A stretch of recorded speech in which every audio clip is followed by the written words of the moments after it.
বিসমিল্লাহির রহমানির রহিম। বুনিয়াল ইসলাম ওয়ালা খামসিন, ইসলামের ভিত্তি প্রতিষ্ঠিত হয়েছে 5টি বিষয়ের উপরে। শাহাদাতু আল্লা ইলাহা ইল্লাল্লাহ, প্রথম হচ্ছে এই বিষয়ের উপর সাক্ষ্য দেওয়া যে আল্লাহ ছাড়া কোনো উপাস্য নাই, ওয়া আন্না মুহাম্মাদার রাসূলুল্লাহ, এবং এই কথার উপরে সাক্ষ্য দেওয়া মুহাম্মদ সাল্লাল্লাহু আলাইহি ওয়াসাল্লাম আল্লাহর বান্দা এবং তার রাসূল। ওয়া ইকামুস সালাহ, এবং নামাজ প্রতিষ্ঠা করা। ওয়া ইকামুজ যাকাত, এবং যাকাত আদায় করা। নামাজের পরপরই যাকাতের আলোচনা আল্লাহ পাক করেছেন। যেখানেই কোরআনে প্রায় জায়গায় নামাজের আলোচনা এসেছে, সলাতের আলোচনা এসেছে, সেখানে কি এসেছে? যাকাতের আলোচনা এসেছে। যাকাত অত্যন্ত গুরুত্বপূর্ণ একটি ইবাদত। নামাজ অস্বীকারী যেমন কাফের, যাকাত অস্বীকারীও কাফের। হযরত আবু বকর রাদিয়াল্লাহু তাআলার জামানায় কিছু সংখ্যক লোকেরা যাকাত দিতে অস্বীকার করলো। আবু বকর রাদিয়াল্লাহু তাআলা আনহু তিনি সিদ্ধান্ত নিলেন যে তাদের বিরুদ্ধে জিহাদ করবেন। সাইয়েদনা ওমর বললেন, ওরা তো সাক্ষ্য দিচ্ছে আল্লাহ এক, মুহাম্মদ সাল্লাল্লাহু আলাইহি ওয়াসাল্লাম আল্লাহর রাসূল, কোরআনের উপর তাদের বিশ্বাস আছে, নামাজও পড়ে, তারপরে শুধু যাকাতের ব্যাপারে অস্বীকার করতেছে, তাতেই আপনি তাদেরকে শাস্তি দিবেন? হযরত আবু বকর রাদিয়াল্লাহু তাআলা বললেন যে না, আমি আমার কথায় অনড়। তারা রাসূলুল্লাহর জামানায় যা যাকাত দিত, এখন যদি তারা একটা ছাগল বাঁধার রশিও দিতে যাকাত হিসেবে অস্বীকার করে, তাতেও আমি তাদেরকে শাস্তির আওতায় আনব। হযরত ওমর বললেন যে আমি কিছুক্ষণ চিন্তা করে দেখলাম যে হযরত আবু বকরের সিদ্ধান্তটাই সঠিক, তিনি সঠিকের উপরে আছেন। কারণ যারা নামাজ এবং যাকাতের ভিতরে যারা পার্থক্য করে, তারা আসলেই মুসলমান হতে পারে না। যাকাত যিনি ফরজ করেছেন, নামাজ যিনি ফরজ করেছেন, যাকাতও ফরজ করছেন কে? সে আল্লাহ সুবহানাহু ওয়া তাআলা। যাকাত হচ্ছে যে মানুষের দারিদ্র্য জীবনের, কষ্টের জীবনটাকে ধীরে ধীরে সহজ করে দেওয়া। যাকাত হচ্ছে জাতীয় জীবনের সেই একটা বিশাল সেক্টর, যার মধ্য দিয়ে একটা জাতিকে দারিদ্র্যমুক্ত করা যায়, দারিদ্র্য বিমোচন করা যায়। মূলত পৃথিবী চেষ্টা করেছে যে পুঁজিবাদী শাসন ব্যবস্থা দিয়ে পৃথিবীর দারিদ্র্যতা দূর করতে, কিন্তু পারে নাই। পৃথিবীর অসংখ্য বনি আদম না খেয়ে আছে। কেউ চেষ্টা করেছে যে পুঁজিবাদী শোষণ ব্যবস্থা দিয়ে, সমাজবাদী শোষণ ব্যবস্থা দিয়ে মানুষের উপকার করতে, কল্যাণ করতে, কিন্তু পারে নাই। একমাত্র যাকাত ভিত্তিক অর্থনৈতিক ব্যবস্থাটাই পৃথিবীর বাসীর জন্য কল্যাণ করে, সেটা প্রমাণিত হয়েছে। কারণ যাকাত হচ্ছে খুজমিন আমওয়ালিহিম সাদাকাতুহুম, আল্লাহ পাক বলছেন যে তোমরা তাদের কাছ থেকে যাকাতের মাল গ্রহণ করো। কেন গ্রহণ করবো? তো তখহিরুহুম, এই যাকাতের মধ্য দিয়ে তাদেরকে পবিত্র করা হবে। অত জাক্কিহিম, তাদেরকে তাজকিয়া করা হবে। যাকাতের মধ্য দিয়ে মানুষের অন্তরে যে কৃপণতার একটা অপবিত্রত রোগ আছে, এটা পবিত্র হয়ে যায়, এটা দূর হয়ে যায়, তার অন্তরটা পবিত্র হয়ে যায়, আর তার মাল পবিত্র হয়ে যায়, মাল বৃদ্ধি পায়, মালে বরকত চলে আসে। একদিকে মালিক, যিনি মালিক নেসাবের অন্তর্ভুক্ত, যিনি যাকাত দিবেন, তিনি তার আত্মা পবিত্র হয়, অন্যদিকে তার মালও পবিত্র হয় এবং বৃদ্ধি পায়। যাকাত শব্দের আসছে, যাকাত শব্দের অর্থ হচ্ছে আন-নুমু, বৃদ্ধি পাওয়া, আর জিয়াদাতু মানেও বৃদ্ধি পাওয়া। যাকাত দিলেই মানুষের সম্পদ কী পায়? বৃদ্ধি পায়। এই যাকাত যারা দেয় না, যাকাত সংক্রান্ত অনেক কথা কোরআন হাদিসে অনেক বক্তব্য এসেছে, সংক্ষিপ্ত কয়েকটা কথা আমরা শুধু এই ব্যাপারে বলছি। যারা যাকাত ফরজ হওয়ার পরও দিচ্ছে না, তাদের ব্যাপারে আল্লাহ রাসূল বলছেন, মান আতাহুল্লাহু মালান ফালাম ইউআদ্দি যাকাতাহু, যে ব্যক্তি যাকাত ফরজ হওয়ার পরও যে যাকাত দেয় না, মুসিলা লাহু মালহু ইয়াউমাল কিয়ামা, কিয়ামতের ময়দানে এই তার যে সম্পদগুলিনের মহাব্বতে সে যাকাত দেয় নাই, মাত্র 40 টাকায় 1 টাকা, 100 টাকায় 2.5 টাকা, 1000 টাকায় মাত্র 25 টাকা, 1 লক্ষ টাকায় মাত্র 2500 টাকা তার যা যাকাত আসছিল, 97,500 টাকা তারে ভোগ করার ইসলাম অধিকার দিল। বলল শুধু 2500 টাকা তুমি যাকাত দাও। এটা যে দিল না, তার সমস্ত সম্পদগুলিকে হাসরের ময়দানে আল্লাহ পাক সুজা আন আকরাউলা জাবিবাতান, তাকে একটা বিষধর সাপে আল্লাহ এটাকে পরিণত করবেন। তার সম্পদগুলি এই বিষধর সাপে পরিণত হবে। আল্লাহ আমাদেরকে হেফাজত করুন। এই সাপ, এই বিষধর সাপে পরিণত হয়ে, যার কালো দাগ বিশিষ্ট ইউতাউকুহু ইয়াউমাল কিয়ামা, এই সাপটা তার গলার ভিতরে পেঁচিয়ে দেওয়া হবে। তার দুনিয়ার এই সম্পদগুলি যাকাত না দেওয়ার কারণে হাসর ময়দানে রূপান্তরিত হলো কিসে? সাপে, বিষাক্ত সাপে। এবং সেই সাপ হাসরের ময়দানে লক্ষ কোটি জনতার সামনে তার গলার ভিতরে পেঁচিয়ে দেওয়া হবে। সুম্মা ইয়াখুযু বিলহিমা যাইতিহি সুম্মা ইয়াকুলু আনা মালুকা ওয়া কানজুকা, বুখারী শরীফের হাদিস। তার এই মাল তার গলার ভিতরে যখন পেঁচিয়ে দেওয়া হবে, তখন সে তার মাল তাকে জড়িয়ে ধরে বলবে, ঠোকর দিতে থাকবে তাকে, এই সাপ তারে ঠোকর দিতে থাকবে, তারে কামড়াতে থাকবে, দংশন করতে থাকবে, আর বলবে আনা মালুকা কানজুকা, আমি তোমার সম্পদ, আমি তোমার মাল, আমার মহাব্বতে তুমি যাকাতটা দাও নাই, জমা রেখে দিয়েছো, আর সেই সম্পদে আজকে আমি তোমার জন্য কাল হয়ে দাঁড়িয়েছি। জাকাত দিলে পরে তোমার সম্পদও পবিত্র হতো, তুমিও পবিত্র হতা। আর না দেওয়ার কারণে আজকে তোমার এই অবস্থা হয়েছে। শুধু এইটা হাসরের ময়দানে সে শাস্তিযোগ্য হবে, তার সম্পদ সাপে রূপান্তরিত হবে, বিষয়টা তাই না। দুনিয়াতেও কতগুলি মুসিবত। আল্লাহ রসুল বলছেন, তবারানী শরীফের হাদিস, মা তালিফু মালুন ফিল বাররিন ওয়ালা বাহরিন ইল্লা বিহাসবি যাকাত। মূলত স্থলে এবং জলে যত বিপদ মুসিবত আসে জাকাত না দেওয়ার কারণে।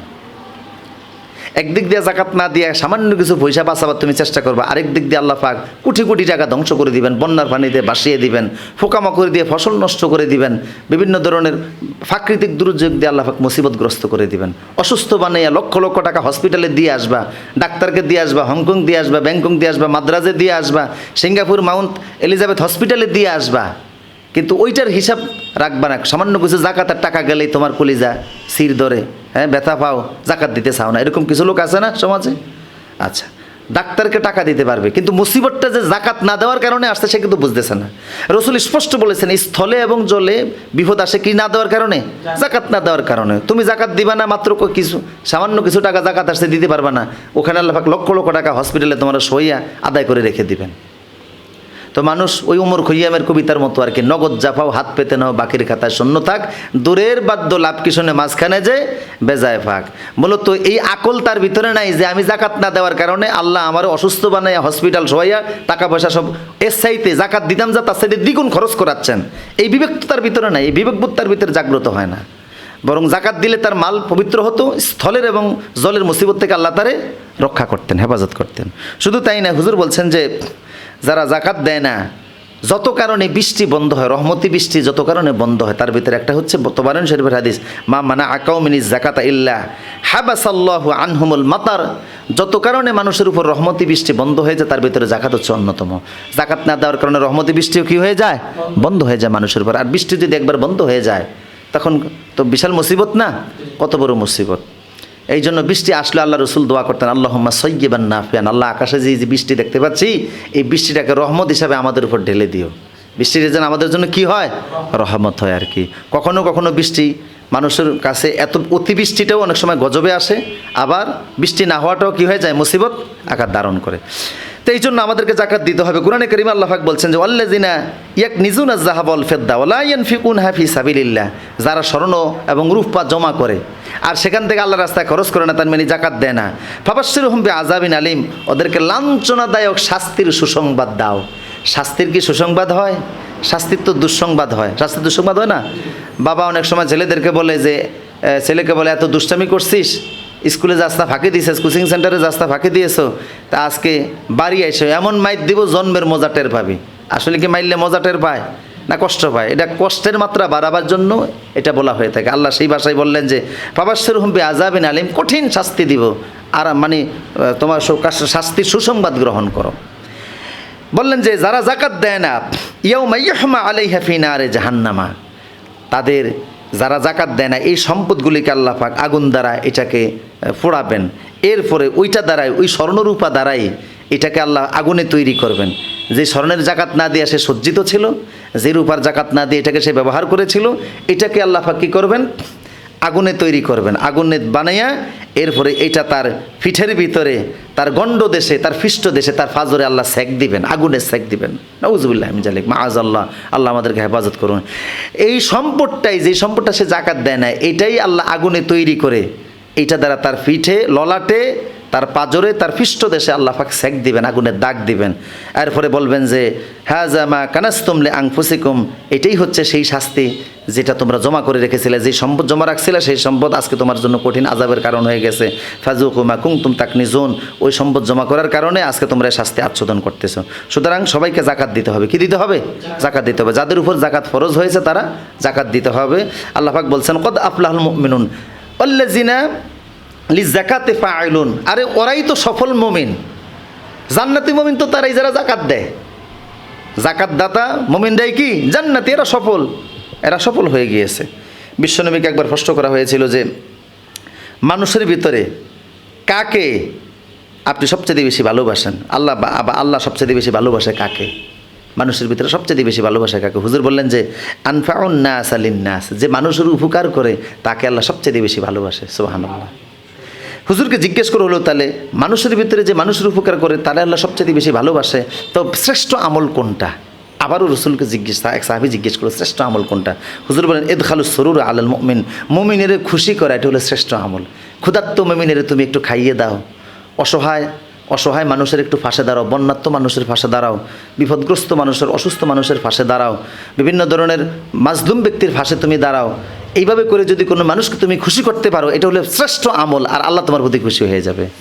এই জন্য দেখা গেছে বিশ্বনবী ঈদের দিনেও নামাজ পড়তে যাচ্ছেন, একটা বাচ্চা রাস্তার পাশে ধরে কাঁদছে, আমরা জানি কত লোক গেল, কারোর চোখে বাচ্চাটা বললো না, কিন্তু রাসূলুল্লাহ চোখ এড়ালো না। হুজুর বাচ্চাটার কাছে গেলেন, বাচ্চা কেঁদে উঠেছে। হুজুর বলেন ঈদের দিনে কাঁদছো কেন? বাচ্চা বলছে যে এই জন্য কাঁদছি যে আমার মনের কথা আমি একজনকে বলবো, যে যিনি এতিম ছিলেন, মায়ের পেট থেকে তিনি এমনভাবে এসেছেন যার বাবা ছিল না পৃথিবীতে তখন।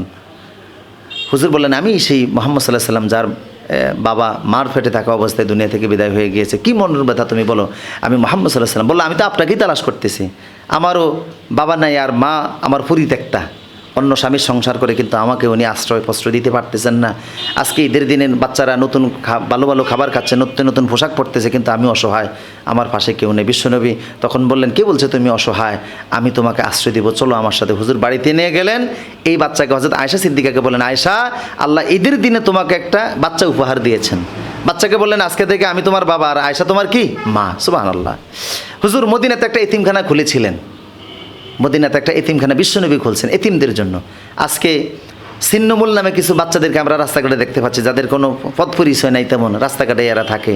আবার এদেরকে নাম দিয়েছে টোকাই, ডিকশনারিতে নতুন নাম যোগ হয়েছে কি টোকাই, আবার নাম দিয়েছে ছিন্নমূল, যাদের পরিচয় নেই, পরিস্থিতি নেই।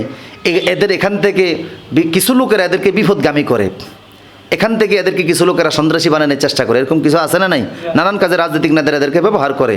অথচ এই সমাজের এই ছিন্নমূল পিতামাতাহীন বাচ্চাগুলি যেন বিপদগামী না হয়ে যায়, আল্লাহ রাসূল মদিনা শরীফে এতিমখানা করলেন। সেই এতিমখানা থেকে একবার ইহুদি খ্রিস্টানরা আন্তর্জাতিক ষড়যন্ত্রের অংশ হিসাবে তারা রাসূলুল্লাহর এতিমখানা থেকে 9 জন এতিমকে চুরি করছিল। তাদের উদ্দেশ্য ছিল যে মুহাম্মদ সাল্লাল্লাহু আলাইহি ওয়াসাল্লামের ঘরের চুলার ভিতরে আগুন জ্বলে না। ওনার বিবিরাই তো মাসের পর মাস দেখা যায় যে খেজুর খেয়ে থাকে, চুলায় আগুন জ্বালাইতে পারে না। তো উনি এতিমদেরকে কি খাওয়ান? মনে হয় উনি এতিমদের থেকে শিশু শ্রম গ্রহণ করেন। যদি প্রমাণিত হয়, বাচ্চারা যদি সাক্ষী দেয় যে উনি আমাদেরকে নিয়ে মুহাম্মদ সাল্লাল্লাহু আলাইহি ওয়াসাল্লাম শিশু শ্রম গ্রহণ করে, তাহলে আমরা আন্তর্জাতিক ট্রাইব্যুনাল গঠন করে ওনার শাস্তির ব্যবস্থা করবো। নাউজুবিল্লাহ। এই জন্য তারা 9টা এতিম বাচ্চাকে চুরি করলো রাসূলুল্লাহর এতিমখানা থেকে। এতিমদেরকে নিয়ে তারা নির্জনে জিজ্ঞেস করলো, আচ্ছা মুহাম্মদ সাল্লাল্লাহু আলাইহি ওয়াসাল্লাম তোমাদের সঙ্গে কী ব্যবহার করেন? এতিমরা যেই জবাব দিয়েছিল সেই জবাবটা জামে তিরমিজির ভিতরে নকল করা আছে। এতিমরা বলল যে আপনারা কি মনে করেছেন যে উনি আমাদেরকে নিয়ে পরিশ্রম করায়, শিশুশ্রম গ্রহণ করে? না, উনি আমাদেরকে শিখায়, উনি আমাদের সাথে যেই ব্যবহার করে, যেভাবে আমাদেরকে খাওয়ায়। লাকাদ ওয়াজাদতু আবান খয়রুম মিন আবি ও লাকাদ ওয়াজাদতু উম্মান খয়রুম মিন উম্মি। আমরা ওনাকে পেয়েছি আমাদের বাবাদের চাইতে শ্রেষ্ঠ বাবা, ওনাকে পেয়েছি আমরা আমাদের মায়েদের চাইতে শ্রেষ্ঠ মার মতো। সুবহানাল্লাহ। অর্থাৎ আমাদের বাবা মার কাছ থেকে আমরা সে আদর স্নেহ ভালোবাসা পাই নাই, যতটা ভালোবাসা ওনার কাছ থেকে আমরা পেয়েছি। অবাক হয়ে গেল সেদিন আন্তর্জাতিক ষড়যন্ত্রকারী ইহুদি খ্রিস্টানরা। রাসূলুল্লাহর বিরুদ্ধে তারা কেন অভিযোগ গঠন করতে পারে নাই?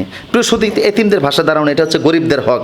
তো এতিমদেরকে খুশি করা, এই জাকাত হচ্ছে আমাদের যাদের উপর ফরজ হয়েছে। জাকাতের মধ্য দিয়ে সমাজের দারিদ্রতা দূর হয়, ধনী গরিবের ভিতরে বৈষম্য যেটা ছিল এটা দূর হয়ে যায়। আল্লাহ রাসূল বলেছেন খুজবিন আমওয়ালিহিম, ধনীদের কাছ থেকে জাকাতটা গ্রহণ করো, ফাতুরাদ্দু আলা ফুকারাহিম, ওই সমাজের এই গরিবদের মাঝে জাকাতটা বন্টন করে দাও। এর মধ্যে দিয়ে সমতা চলে আসবে, শান্তি চলে আসবে, দারিদ্রতা দূর হবে, সামাজিক বৈষম্য দূর হবে, মানুষ শান্তির মধ্যে দিয়ে বসবাস করতে পারবে। যাদের উপর জাকাত ফরজ হয়েছে, আল্লাহ আমাদের সবাইকে জাকাত দেওয়ার তৌফিক দান করুন। প্রচারের স্বার্থে চ্যানেলটি সাবস্ক্রাইব করে বেল আইকনে ক্লিক করুন।